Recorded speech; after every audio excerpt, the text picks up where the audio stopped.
Hi, I'm Ruby from Next Gen Math, and we are at the Billiards. Before this ball even moves, math already knows where it's going.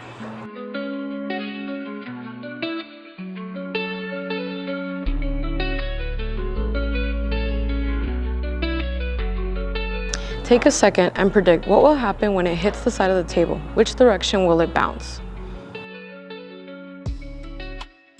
Now let's test it.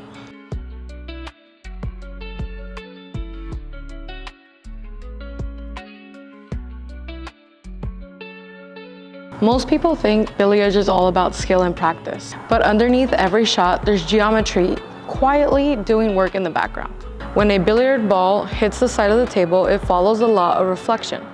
Angle of incidence equals angle of reflection, I equals R. That means the angle the ball hits the table is at the same angle it leaves at. This line is called a line of symmetry, sometimes called the normal. It is perpendicular to the side of the table and acts like a mirror. The path going in and the path coming out are mirror images. Same angle in, same angle out. The angle of incidence and the angle of reflection are congruent. They are the same distance from the line of symmetry, just on opposite sides. That's geometry at work.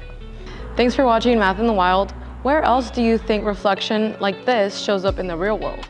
Drop your thoughts below.